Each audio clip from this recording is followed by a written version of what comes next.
Hello, everyone. Welcome and thank you for joining us today for our discussion with photojournalist Max Hirzel.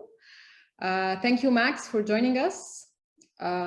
This virtual discussion is organized by the Photographic Gallery as part of its exhibition, Stories of Displacement, a tribute to Jacob Lawrence that is currently on view at the gallery.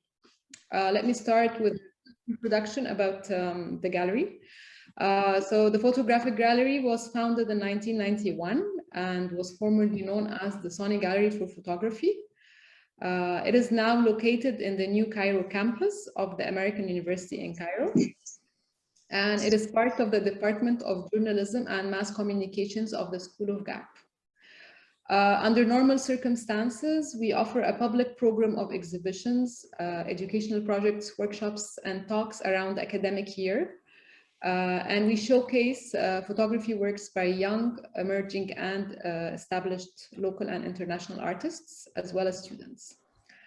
So this talk is part of our current exhibition, Stories of Displacement, which features reproductions of the renowned migration series by the late African-American artist Jacob Lawrence. And it also features a selection of works from the Syrian migration series by the Lebanese-American artist Helen Zoughaib, as well as the video work Liquid Traces by Forensic Oceanography. The exhibition is open on weekdays from 11 a.m. until 3 p.m. until April 8th. And it is open for the public, but if you are not an AUC student, please make sure to fill out the form to book the gallery visit. So our speaker today is Max Hirzel. Max is a freelance photojournalist based in Italy. He's the member of the French agency Haytham Pictures, and his work has been published in magazines such as the Six Mois, Polka magazine, Der Spiegel, The Guardian, Al Jazeera, BBC Online, Sportweek, among others. And today we are screening the video work of his long-term project, Migrant Bodies, which was published in France, Germany, England, Spain, and Italy, and was awarded a prize at the Visa pour l'Image Festival in Perignon in 2018.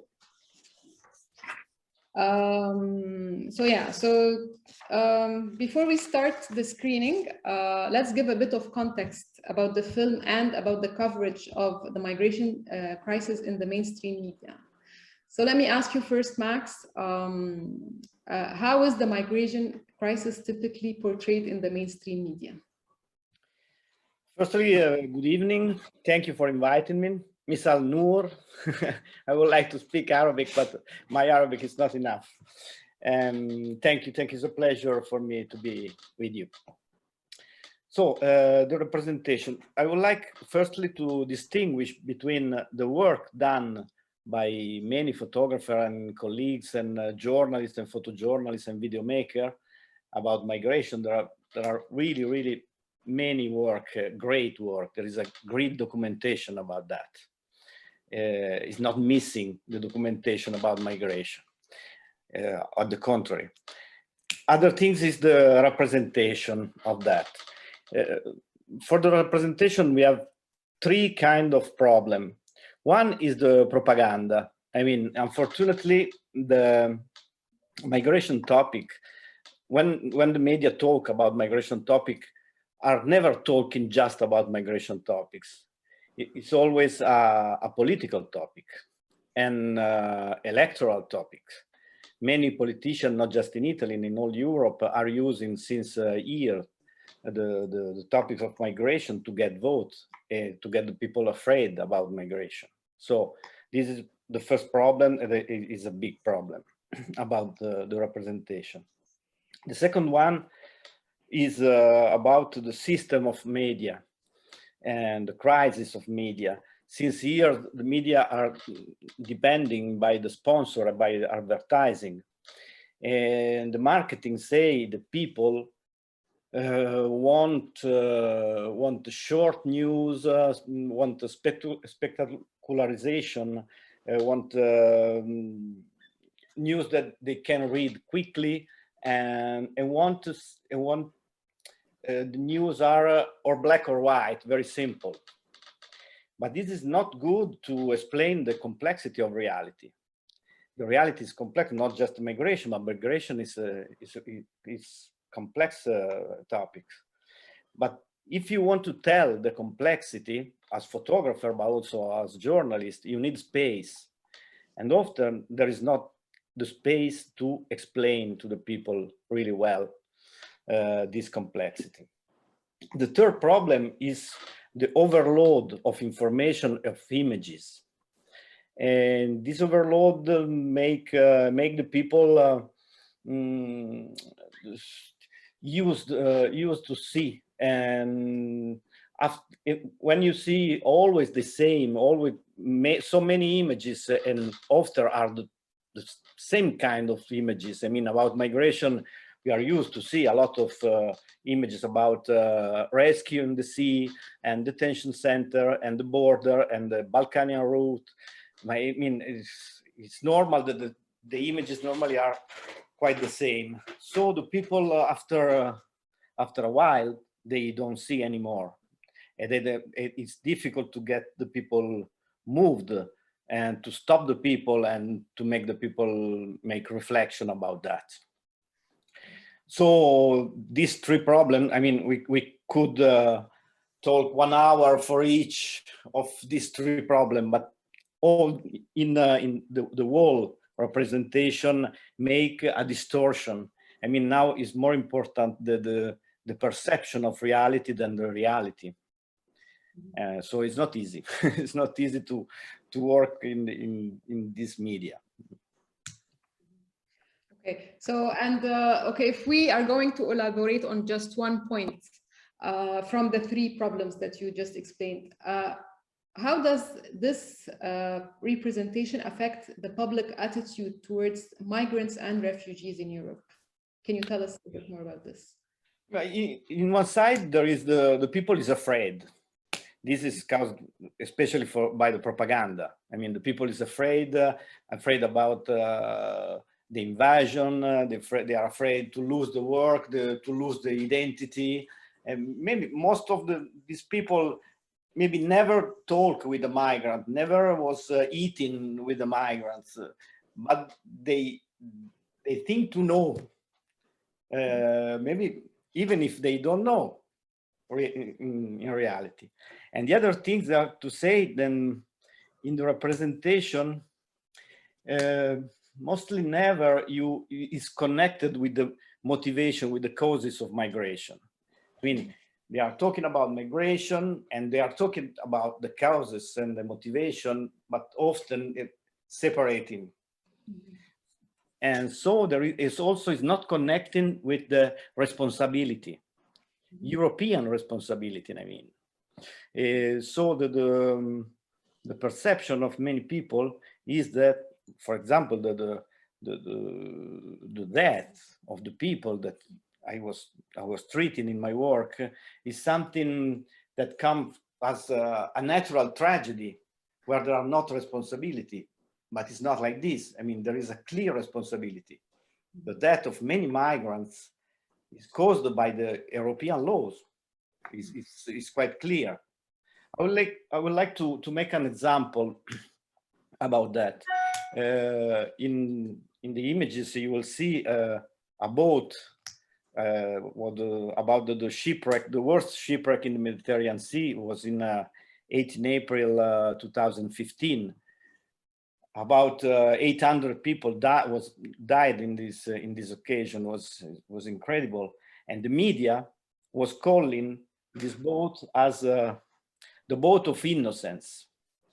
Mm-hmm. But when the same media are talking about a boat landing in Italy, they talk about boat of clandestine, of illegal migrants.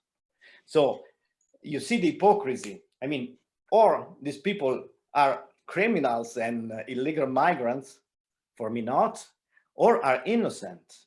Mm-hmm. But so there is space for this representation also for the compassion. Every year in the 3 October in Italy, we are celebrating the day for the memory of people died. But the 4th, the 5th, and the 6th October every year, we find other bodies in the sea. So this celebration make the people as have the impression they cannot do nothing about that. But the responsibility is clear about the European laws.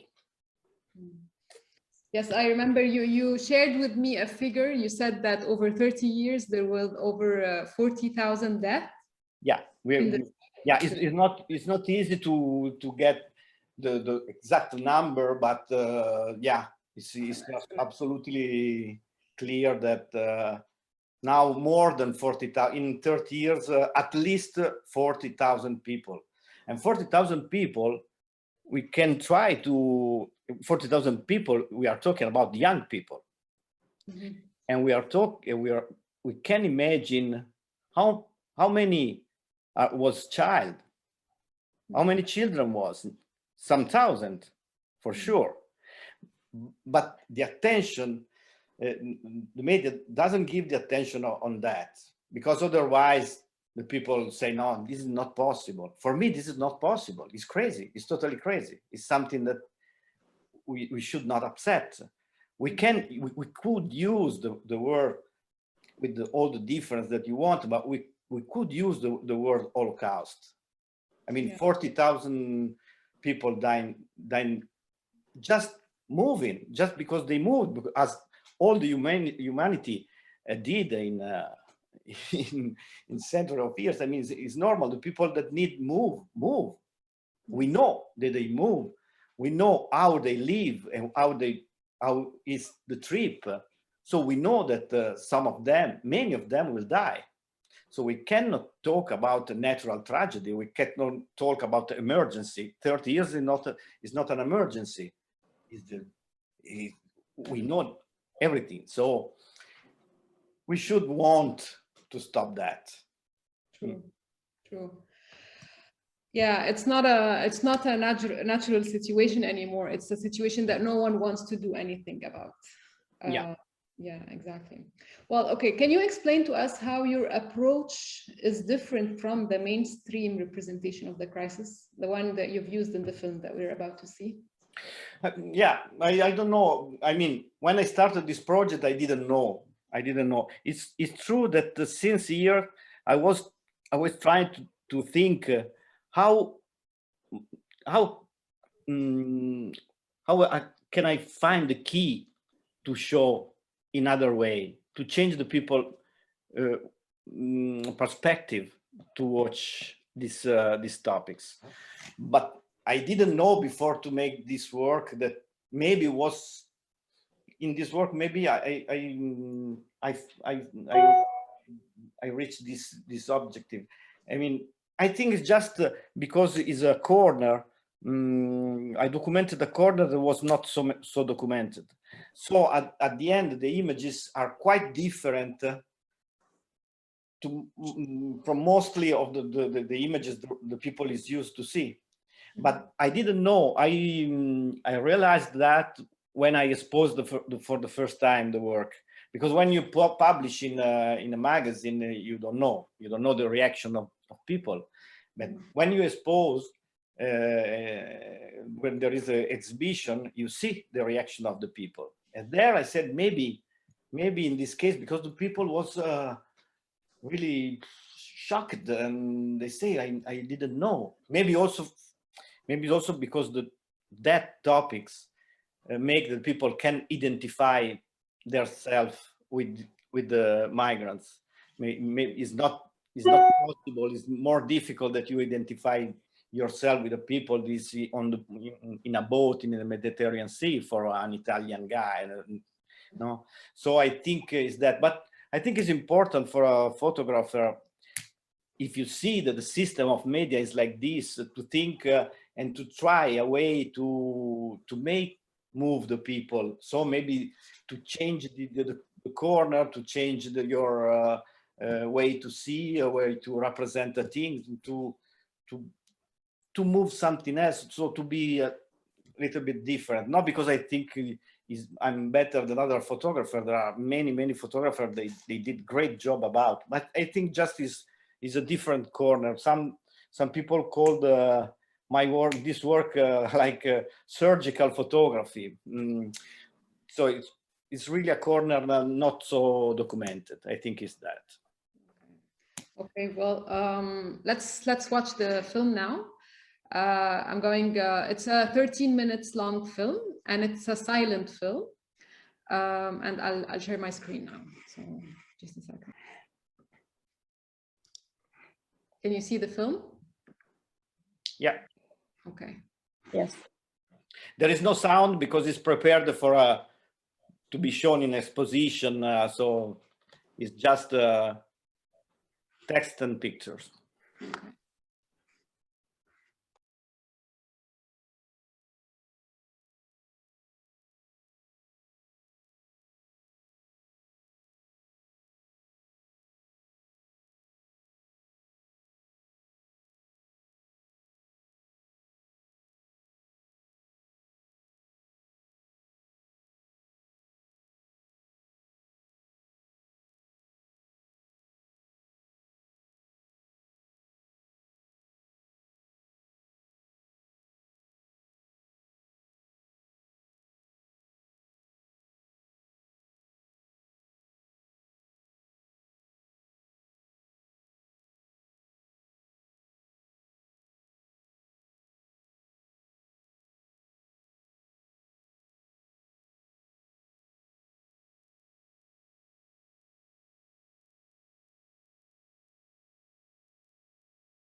Okay, so very powerful imagery.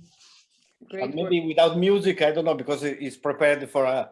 No, actually, I found it much stronger. The fact that it is silent. It could be. It could be. Yeah. So we'll start our Q&A now with the audience. So if anyone has a question, you can raise the hand, or you can send them to me through the chat, and I will ask them.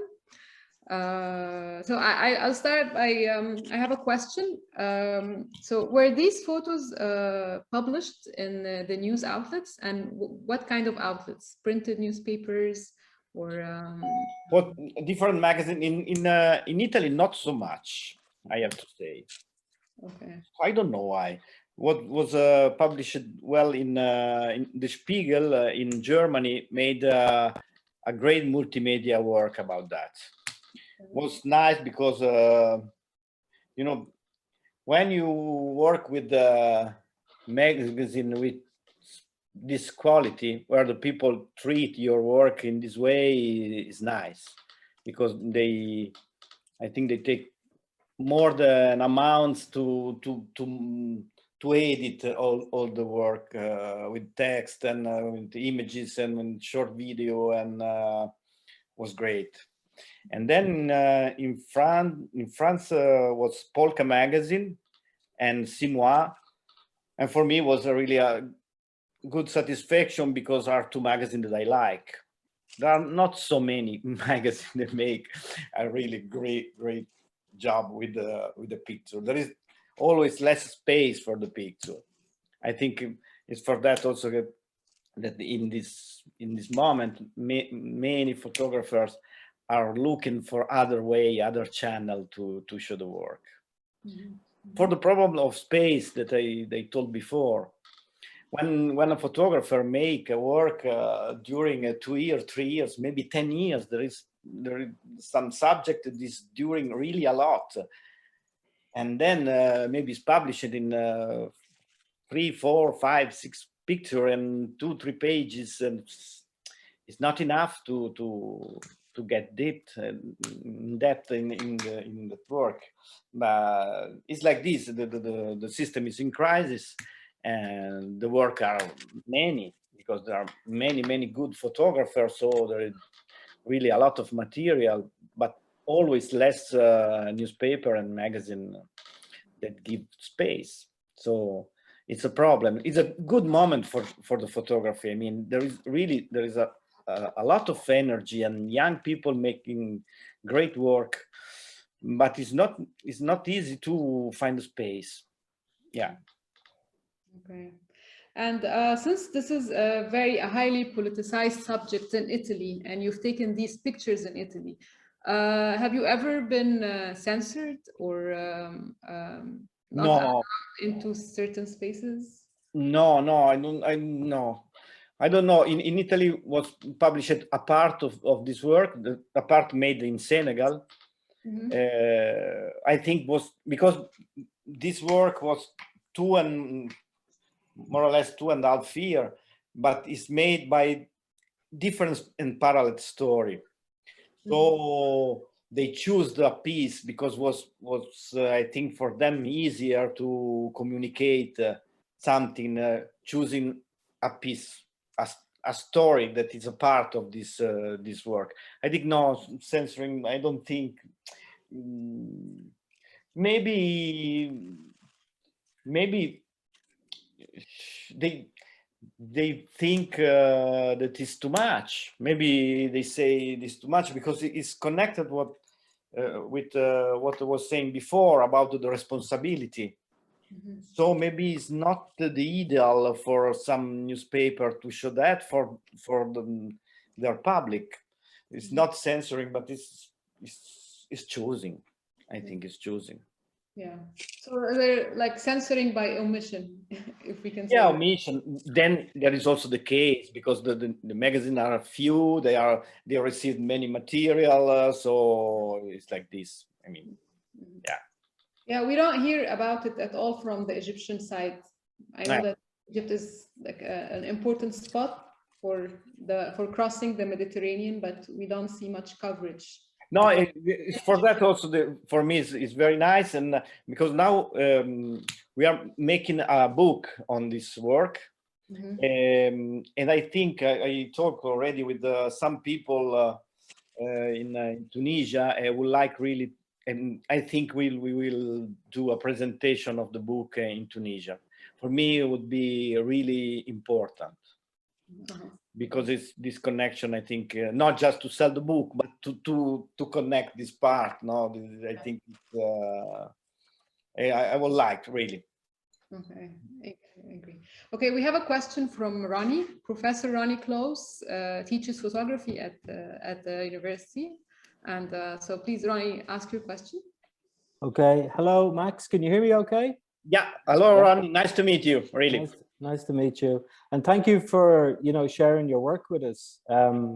It's really fantastic. And it's very poignant, it really brings you into this issue in a very focused way, But what I wanted to ask you about was, your sort of approach to representation, and that, in the kind of more maybe humanist tradition of photography or photojournalism, the photographs would be much more people-based, or maybe in fact also more emotionally based. They would be trying to get a reaction from an audience, or to have an impact through an emotional register. Whereas what I really loved about your work was it almost had a more kind of forensic way to show us lots of objects and things, and it really made me think about the whole kind of industry that is around this issue of migration, that it's what happens, all this kind of research that goes on around it and stuff like that. So it really kind of unpacked it, and I wonder if you could talk about your decision to make photographs in this almost like, a lot of kind of still lifes and, details of things. Yeah. Thank you, Ronnie, for your words and your question. I think it's interesting. Well, when I started, I didn't know that it would be during 2 years, and was not so programmed in my mind. So I started from the burials in the cemeteries. When I arrived in Sicily, and I was walking through the cemeteries in 45 degrees, they said, what I'm doing here was not assigned work, and how can I take a picture about without life? I'm used to take picture about people that making things and moving and the action, and there was no action. There was just the burials. So firstly, I decided immediately to use color and not black and white. I normally try to choose before, even if in digital you can choose later, but I try to choose before. In this case, I said this color work, and then I said, okay, this work doesn't need that I add anything. I try to make like it is, not to looking for some situation and effect, and I would like to not add anything, because I think it's enough. The death is enough. Is all these things is enough. Like this is. I mean, I wanted to document what is without add anything. So I tried I was just looking for some geometry and some lines, but just that. And also as a post-production, really not to charge, not to put effect in that. Was enough like this. I mean, like to be in silence. Not. I don't know if I answered. Okay. Okay. Okay. Ahmed Abdurrahman has also another question. So Abdurrahman, the floor is yours. Okay, hi. And I just want to say that I like the way you're thinking and you're combining like immigration to photography. And I think yani, you are thinking in a different way than the other. And I like that. Thank you very much. Thank you very much. I don't know. I think a photographer have to. I mean, the best work is when you feel. And for me, migration is important since many years. I'm upset every time that the television in Italy say there was another shipwreck, 3 people died, 30 people died, 50 people died, 2 people died. I'm upset about that. I think it's crazy. So I work on migration because I think we have to. I have to, not with the illusion to change the things or to change the reality, but I think for a photographer, it's important to be witness to make at least the people then cannot say I didn't know. I think in some years,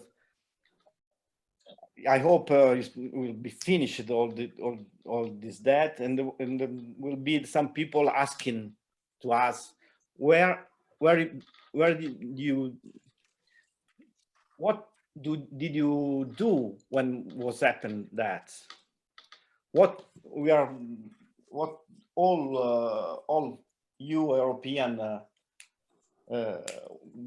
was thinking in this moment. I mean, it's not possible.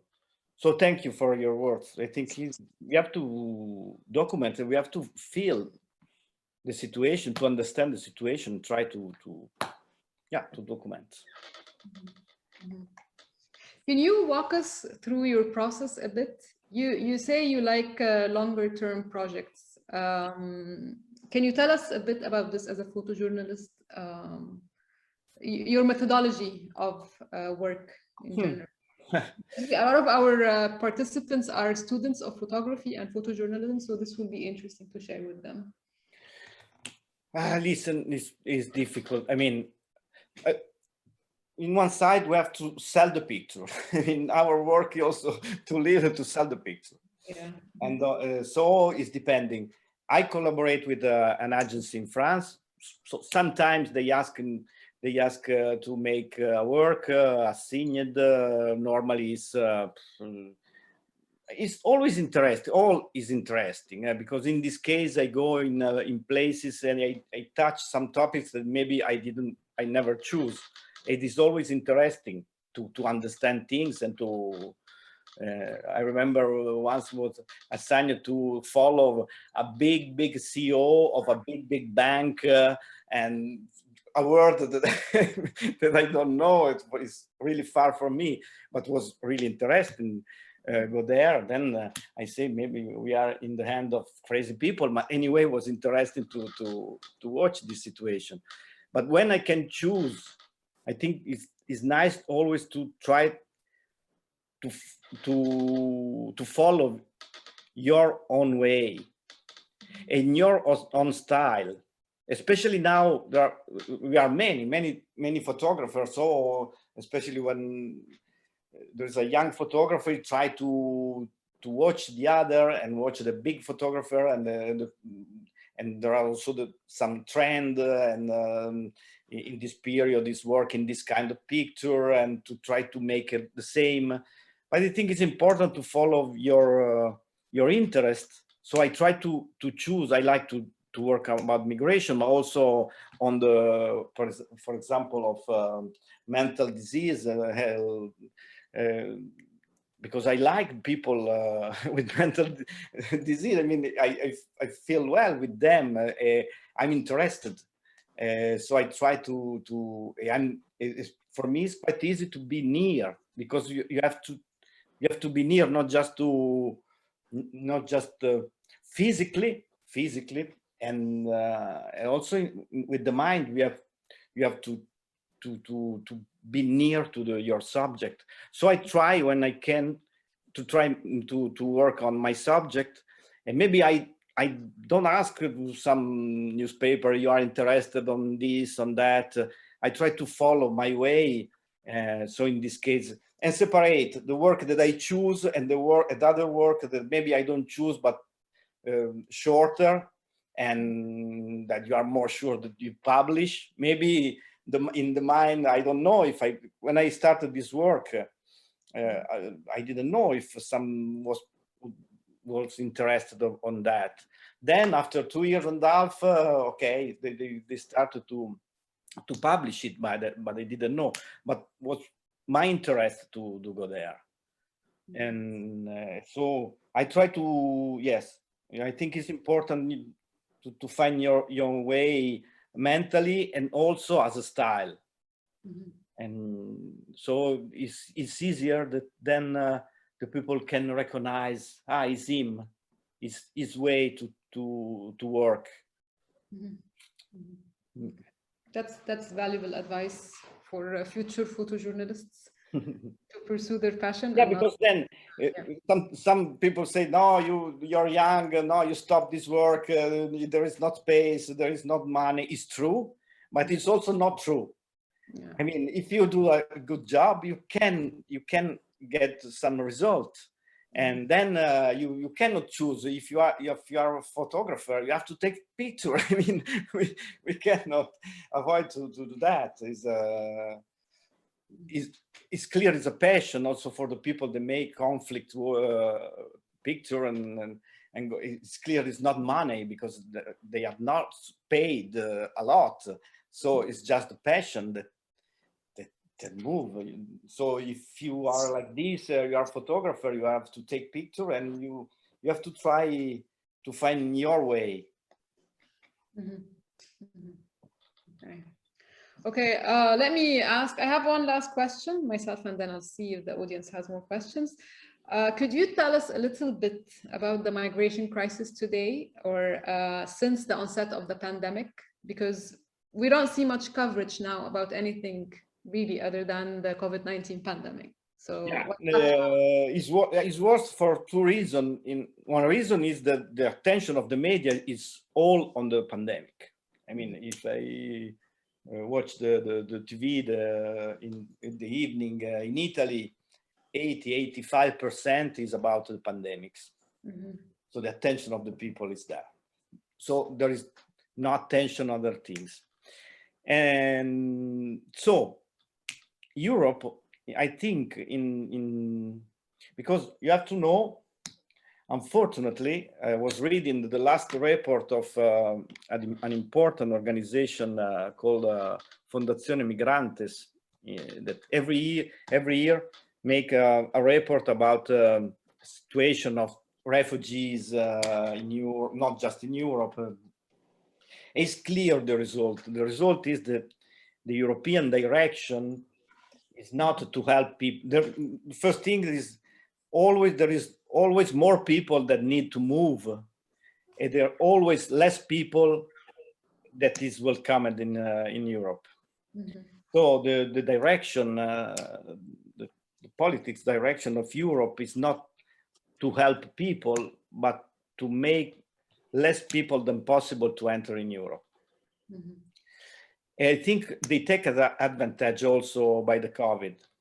In one side, the politicians, they are using to make more afraid the people, because there is a motivation more to get the people afraid, because they can say, migrants have to, they bring COVID, and then also I knew for example, I've been in Bosnia, in the border between Bosnia and Croatia in 2019.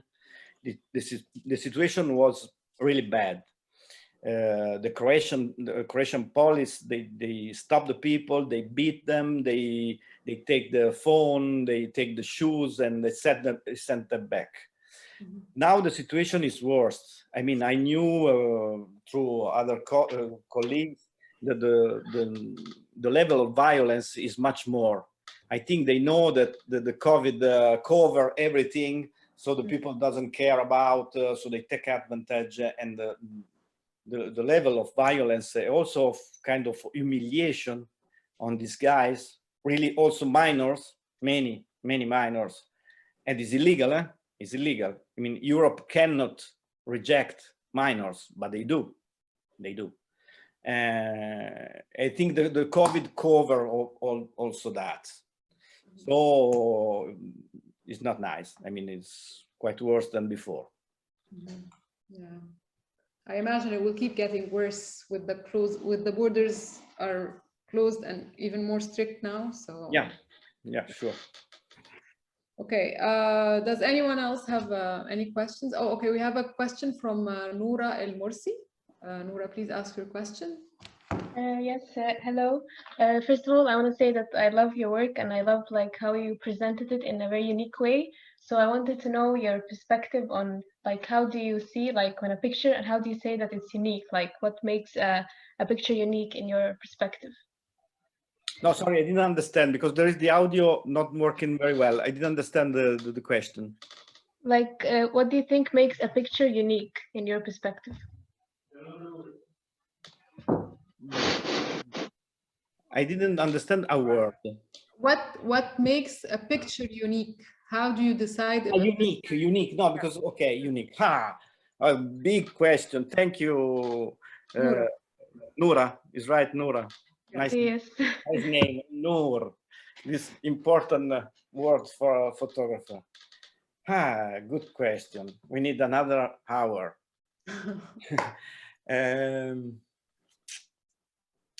I don't know.